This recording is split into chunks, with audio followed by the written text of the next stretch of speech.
이 고린도 교회, 바울이 세운 이 고린도 교회는 우상 숭배와 음란에 빠져 있었습니다. 고린도 교회 성도들은 그 지역의 영향으로 인해서 여러 가지 음란적인 그런 일들이 많았고, 또 서로 자신이 또 신령하다, 또 내가 뭐 옳다, 또 지혜롭다면서 싸우는 그런 경우도 있었어요. 그리고 교회에서 이렇게 파가 나누어져 가지고 게바파다, 또 아볼로파다, 또 바울파다, 그렇게 하면서 서로 나누어져 있었습니다.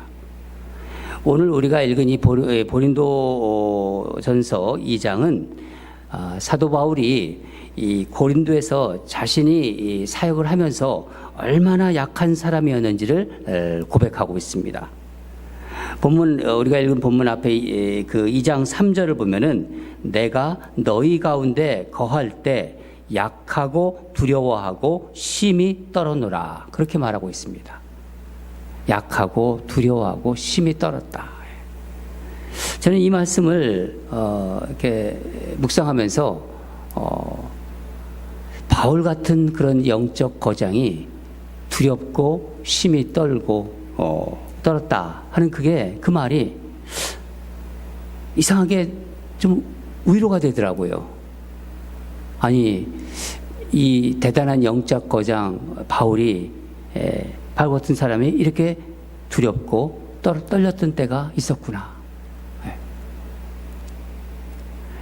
여러분, 이 고린도 지역은 우상 숭배가 심한 곳이었어요. 아까도 말씀드린 것처럼 도시 전체가 아주 음란한 그런 분위기였어요.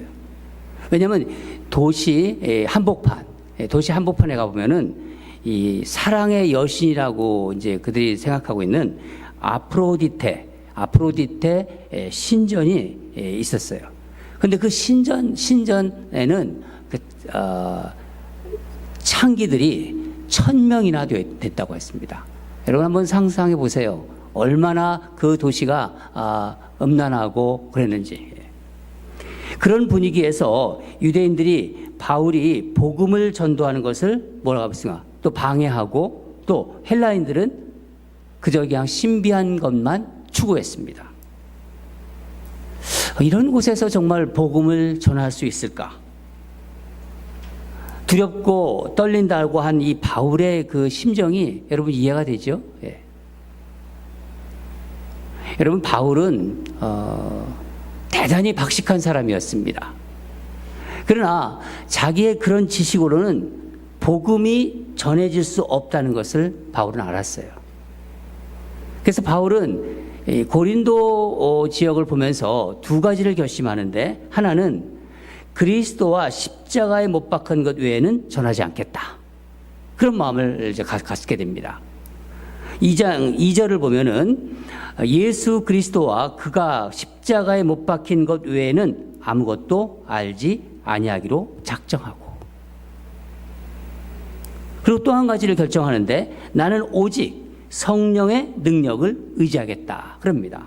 4절을 보면은 내 말과 내 전도함이 설득력 있는 지혜의 말로 하지 아니하고 다만 성령의 나타나심과 능력으로 하여.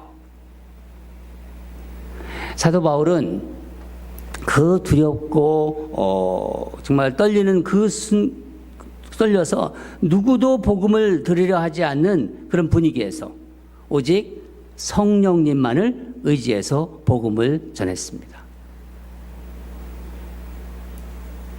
여러분 한번 생각해 보세요. 우리는 지금 예수님을 믿고 있습니다. 그렇죠? 근데 그 예수님을 믿었을 때 정말 내 지식으로, 내 힘으로 예수님이 다 믿어진 건가요? 아니죠. 복음은 사람의 지식이나 지혜로 알 수도 없고 또 깨달을 수도 없어요. 예수님이 믿어진 것은 바로 성령님께서 역사하셨기 때문입니다. 그렇습니다. 복음은 성령의 역사로 전해지고 성령의 역사로 믿어지게 되는 거예요.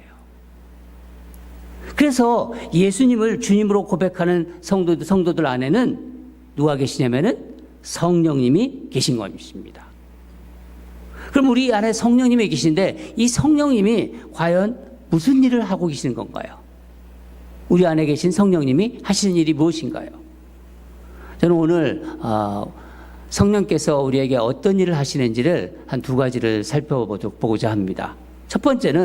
첫째는 성령님은 우리를 하나님의 뜻대로 살게 인도하세요.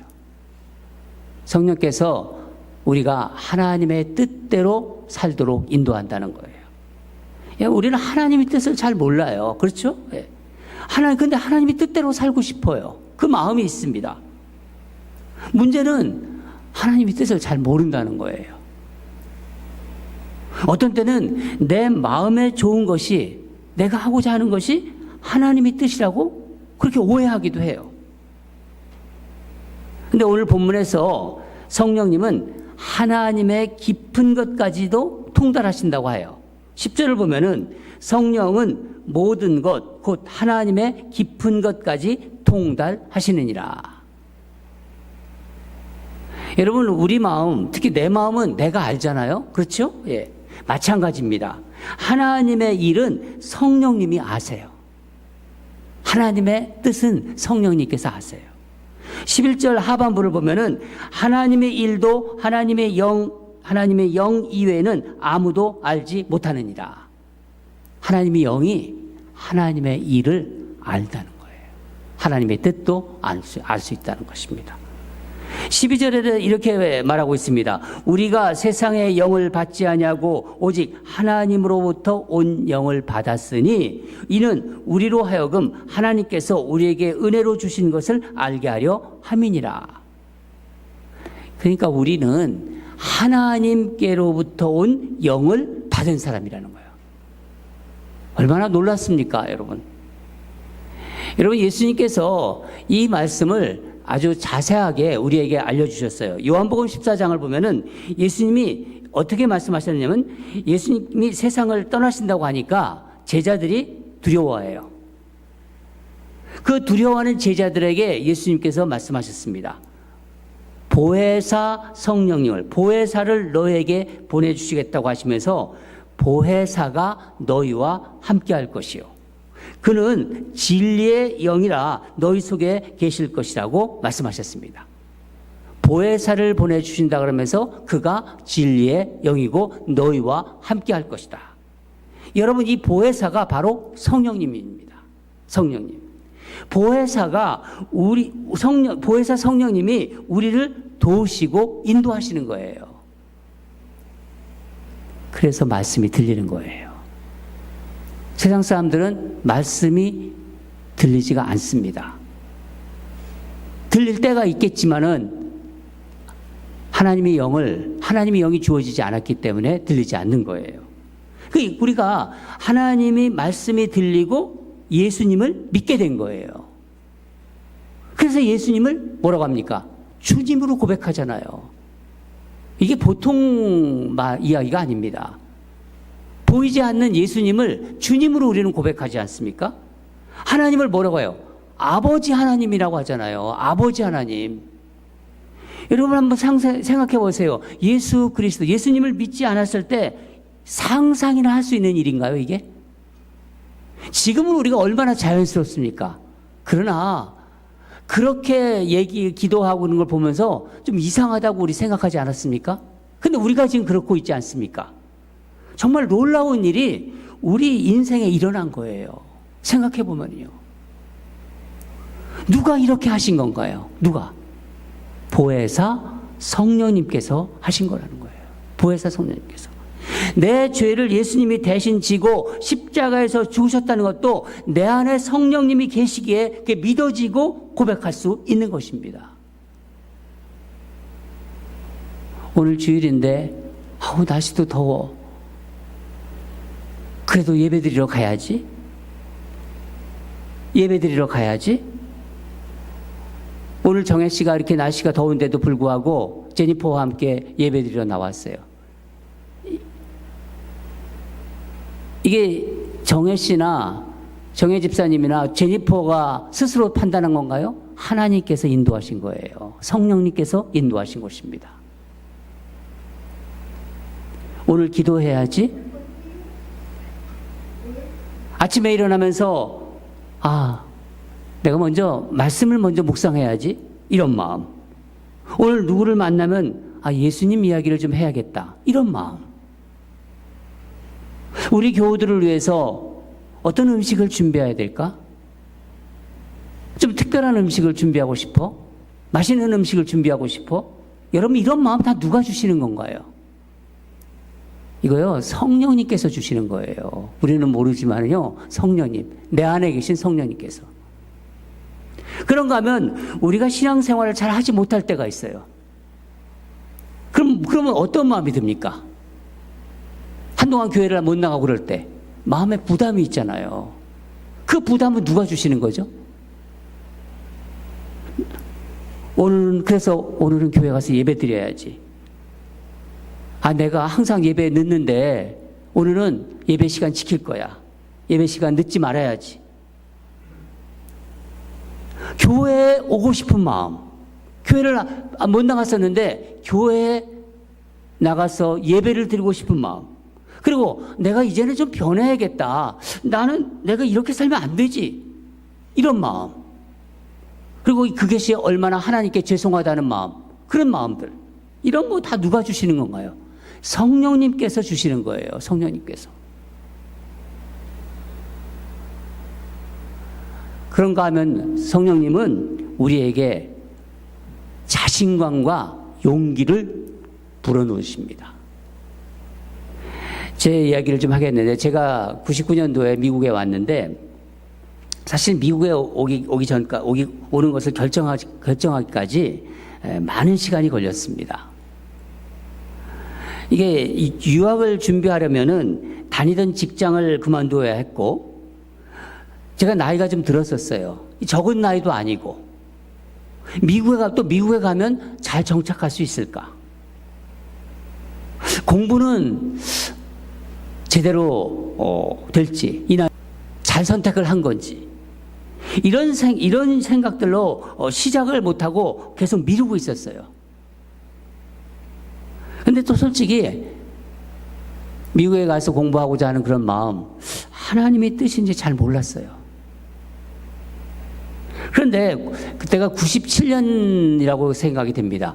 97년 그 한 해를 보내는 마지막 그 송구영신 예배를 드리는 자리에서 마침내 제 마음에 결정을 했어요. 유학을 결정하게 되었습니다. 그때 예배 드리면서 예배 가운데 주신 말씀이 주저하고 미루고 있던 저에게 결단할 수 있는 자신감과 용기를 주었어요. 그것은 제 안에 계신 성령님께서 주시는 확신이었어요. 저는 알아요. 그때 어떤 말씀을 제가 받았냐면 빌립보서 2장 13절 말씀인데, 너희 안에서 행하시는 이는 하나님이시니 자기의 기쁘신 뜻을 위하여 너희에게 소원을 두고 행하게 하시나니. 이 말씀이 제 마음에 꽂히면서 자신감과 용기가 생겼습니다. 여러분, 우리 안에는 성령님이 계세요. 그래서 우리는 무엇이 하나님의 뜻인지를 알 수가 있는 거예요. 여러분, 성령님과 긴밀하게, 성령님의 마음에 민감하게 반응하시기 바랍니다. 성령님을 찾으시면 돼요. 사소한 일 있잖아요. 조그만 일, 사소한 일에도 성령님의 도움을 요청하세요. 한 번은 제 아내가 우리 교회 키 있잖아요. 교회 키를 잊어버렸어요. 그러면서 저한테 와가지고, 여보, 교회 키가 생각이 안 난다는 거예요. 어디다 놨는지. 함께 기도하자고 이렇게 하더라고요. 그래서 같이 기도했어요. 성령님, 우리는 잘 잊어버려요. 나이를 들어가면서 계속 잘 잊어버리더라고요. 저는 아둔합니다. 이 교회 키를 어디다 놓는지 기억이 나지 않습니다. 찾을 수 있도록 도와주세요. 그랬어요. 여러분 중에서 그런 생각하시는, 혹시 이런 생각하시는 분이 있으면, 아니, 뭐, 그 키 하나 잊어버린 거 찾는다고 그렇게 호들갑거리냐? 이런 생각. 절대로 그렇지 않습니다. 아닙니다. 작은 일, 사소한 일에도 성령님을 개입시키시기 바랍니다. 그래야 성령님과 친해지시는 거예요. 그래야 세상에서 일어나는 여러 가지 일 중에서 성령님을 바로바로 부를 수 있는 것입니다. 성령님과 친하니까. 성령님이 주시는 감동에 반응할 때 점점 성령의 사람이 되어가는 거예요. 성령님 우리 안에 계세요. 성령님을 외롭게 하지 마세요. 성령님을 부르셔야 됩니다. 바로 그럴 때 성령님의 영향력을 받고 어떻게 한다고요? 성령님의 지배를 받는 성령 충만한 사람이 되는 거예요. 반면에 우리 안에 성령님을 좀 이렇게 멀리하려는, 좀 무시하려는 그런 힘이 있어요. 세력이 있어요. 그게 바로 뭐죠? 육체의 소욕이에요. 육체의 소욕. 이 육체의 소욕은 아무리 영적인 대단한 거장이라도 다 있는 거예요. 바울 같은 사람도 오라 내가 곤고한 자로다. 바울이 그렇게 고백하지 않았습니까? 그러니까 우리 안에는 이 두 소욕이 항상 있는 거예요. 성령의 소욕과 육체의 소욕. 이게 두 소욕이 어떻게 한다고요? 싸운다고 했습니다. 갈라디아서 5장 17절을 보면은 육체의 소욕은 성령을 거스리고 성령은 육체를 거스르나니 이 둘이 서로 대적함으로 너희가 원하는 것을 하지 못하게 하려 함이라. 어제 1:1 제자 양육 시간에도 말씀드렸지만은 다시 한번 말씀드리겠어요. 이 인디안들에게 내려오는 이야기가 있다고 합니다. 인디안들에게. 인디안 할아버지가 인디안 손자에게 앉혀놓고 묻습니다. 얘야, 내 안에는 2마리 늑대가 살고 있다. 착한 늑대와 악한 늑대가 있다. 그래요. 내 안에 있는 두 늑대가 싸우면은 어느 늑대가 이겠니? 그렇게 묻습니다. 인디안 할아버지가 손자에게. 여러분은 어떻게 생각하십니까? 어제 말씀드렸죠? 내가 밥을 많이 주는 늑대가 이긴다. 예수 믿는 사람인데 일주일 내내 기도 한 번 안 해요. 아침 묵상 절대 하지 않아요. 다른 일이 뭐가 그렇게 바쁜지 묵상하지 않습니다. 아침 묵상 보내주면은 건성으로 봐요. 일주일 내내 말씀 하나 보지 않아요. 그냥 세상 일에만 바쁘고 세상 것에만 관심이 있고. 어떻게 되죠? 예수 믿는다고 그러면서 성령님을 계속 무시하면 어떻게 될까요? 어떻게 되죠? 성령님이 소멸된다고 그랬어요. 소멸된다. 무서운 이야기입니다. 예수님을 믿어도 그럼 어떤 현상이냐면 마음에 여전히 두려움이 항상 있어요. 세상 일을 살면서 두려움이 항상 있는 거예요. 염려와 걱정이 끊이지 않아요. 이런 염려, 저런 염려, 거기에 계속 묶여 다녀요. 툭 하면 화를 내요. 화도 나고 점점 자신을 억제할 수 없어지게 됩니다. 이게 뭐냐? 죄의 본성에 끌려다니는 거예요. 죄에 끌려다니는 겁니다. 뭐죠? 다시 쉽게 말하면 악한 늑대에게 자꾸 밥을 주는 거예요. 악한 늑대에게 끌려다니는 거예요. 밥을 많이 주니까 계속. 얼마나 자신이 초라하고 부끄럽겠습니까? 예수를 믿는다고 하면서. 여러분, 우리의 자신의 그 영적인 상태는 누가 가장 잘 알까요? 하나님이 아세요. 우리 아버지 하나님이 아시는데 본인도 알아요. 본인도 알아요.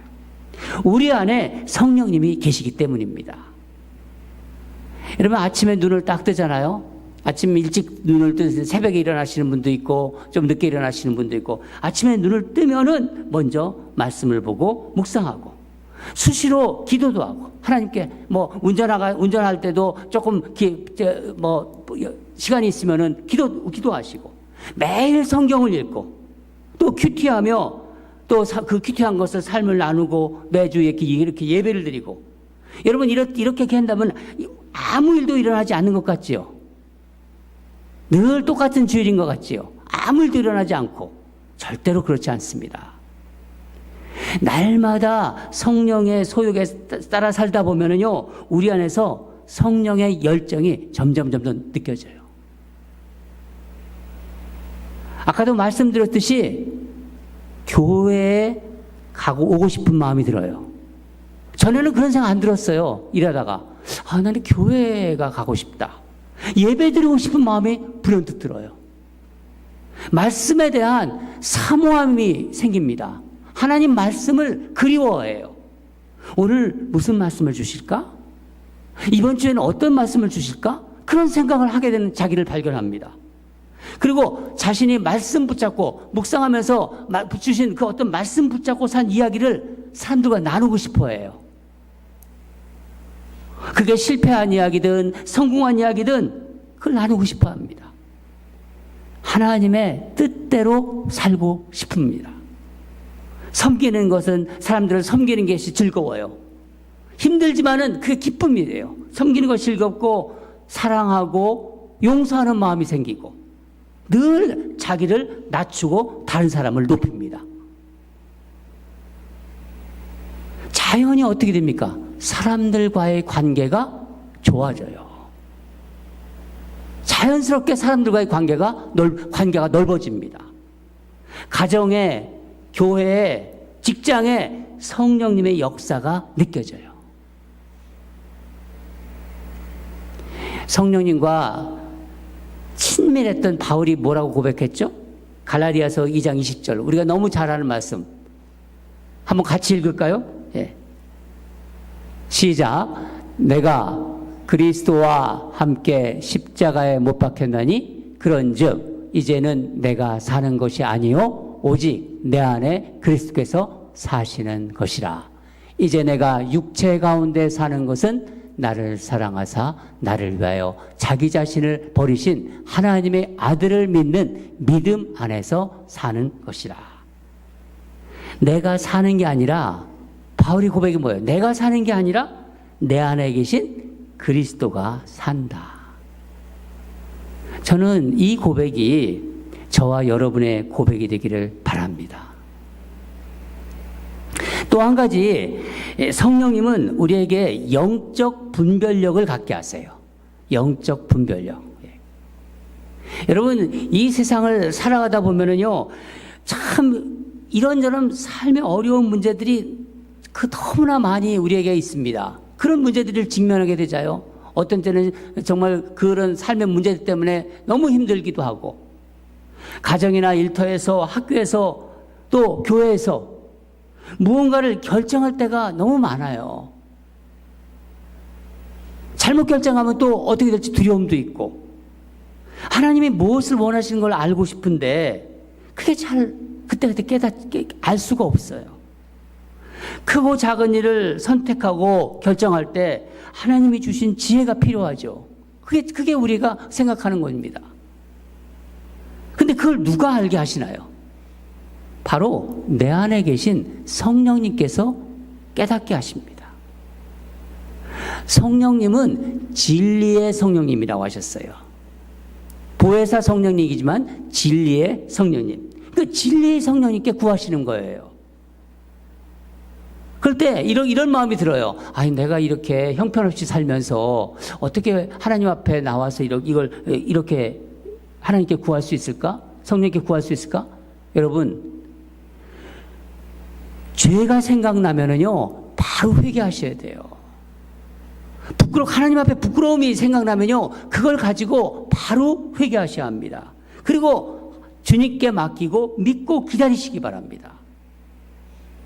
13절을 보면은 바울이 이렇게 말하고 있습니다. 우리가 이것을 말하거니와 사람의 지혜로 가르친 말로 아니하고 오직 성령께서 가르치신 것으로 하니 성령의 일은 성령의 것으로 영적인 것으로 분별하느니라. 영적인 일은 영적인 것으로 분별하니라. 사단 마귀는요, 선악을 이 분별하지 못하도록 우리를 계속 헷갈리게 합니다. 그래서 우리가 자주 시험을 받고 유혹에 넘어가기도 하고 실족하는 거예요. 여러분, 이 인류가 타락할 때 그 에덴 동산에서 뱀이 누구를 유혹했죠? 하와를 유혹했습니다. 하와가 뱀이 유혹에 넘어가서 아담에게도 선악과를 먹게 했습니다. 그렇죠? 이게 무엇을 알려주는 건가요? 아담과 하와 모두 영적인 분별력이 없었다는 거예요. 여러분, 우리도 내 능력으로는요, 무엇이 옳은지, 이것을 해야 될지 저것을 해야 할지 선악을 분별할 수가 없습니다. 그래서 하나님은 우리에게 영적으로 분별할 수 있는 진리의 영, 성령님을 주신 거예요. 14절, 15절을 한번 제가 새 번역으로 번역한 거를 읽어드리겠습니다. 14절, 15절. 그러나 자연에 속한 사람은 하나님의 영에 속한 일을 받아들이지 아니합니다. 그런 사람에게는 이런 일들이 어리석은 일이며 그는 그런 일들을 이해할 수 없습니다. 이런 일들은 영적으로만 분별되기 때문입니다. 신령한 사람은 모든 것을 판단하나 자기는 아무에게도 판단받지 않습니다. 여러분, 진리의 영의 인도함을 받는 사람은 문제의 근원을 볼 수 있는 능력이 생겨요.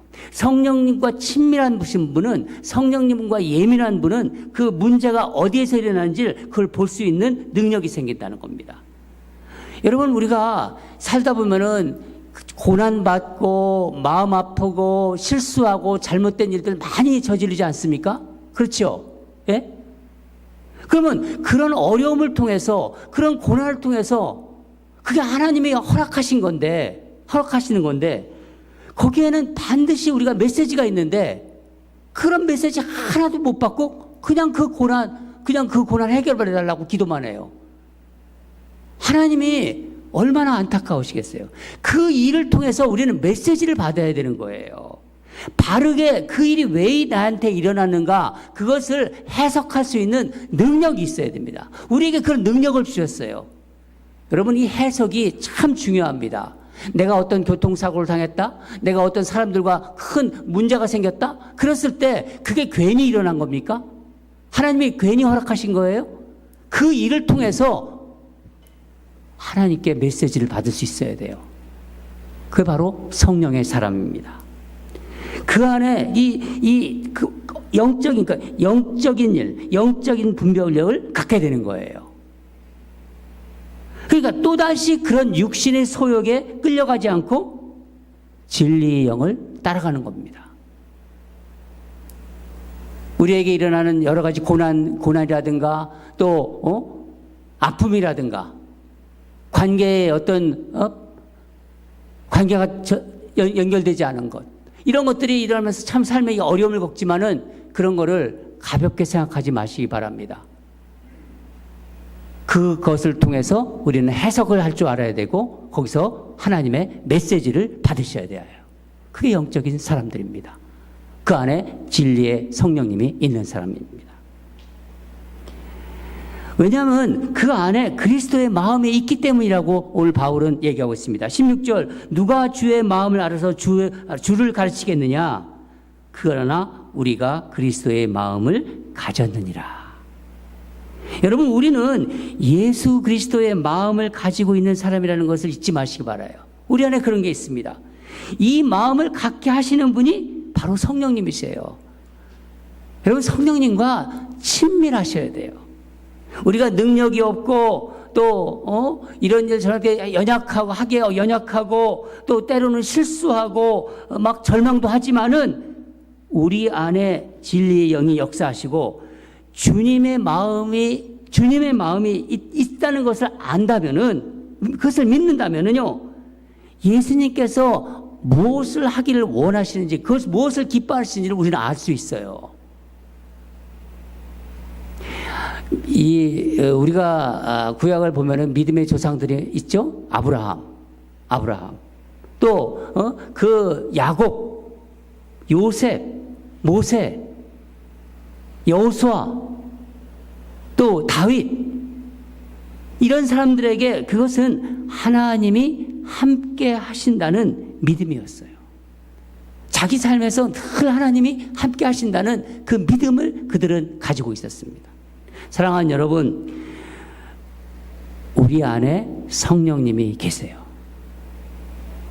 여러분, 이제부터 오늘 말씀을 들으면서 내가 성령님을 너무 외롭게 했구나, 그런 마음이 드신다면요, 이제부터 성령님과 친해지십시오. 성령님과 친구로 삼으세요. 성령님은 인격적인 분이시고요, 예민하신 분이세요. 그러니까 우리의 마음을 아시고 우리의 간구를 외면하지 않으세요. 들으십니다. 성령님을 절대로 혼자 두지 마세요. 보혜사 성령님과 친한 사람은 보혜사 성령님이 내 제일 친한 친구다 그러면요, 절대로 세상에 휘둘리지 않습니다. 성령님께서 우리를 인도하시기 때문입니다. 성령님이 우리의 모든 염려와 근심과 걱정을 아세요. 얼마나 놀랍습니까? 성령님께서 그러셨어요. 성령님께서 감동 주실 때 바로 순종하세요. 여러분, 성령님께 성령으로 인해서 충만하면은요, 막혔던 길이 열려요. 점처럼 열릴지 않아, 점처럼 아주 깜깜했던 그런 상황에서도 빛을 발견할 수 있습니다. 예배가 회복되고, 내가 어떻게 예배를 이렇게 드릴 수 있지? 진정한 예배자가 돼요. 저는 우리 교회에 정말 진정한 예배자들이 많았으면 좋겠습니다. 그냥 와서 드리는 사람들이 아니라 하나님은 진정한 예배자를 찾으세요. 또 멀어졌던 사람들과의 관계가 회복이 돼요. 얼마나 놀랍습니까? 인생을 살아가면서 제일 힘든 게 뭐예요? 사람과의 관계예요. 그 사람과의 관계가 회복이 되는 거예요. 여러분,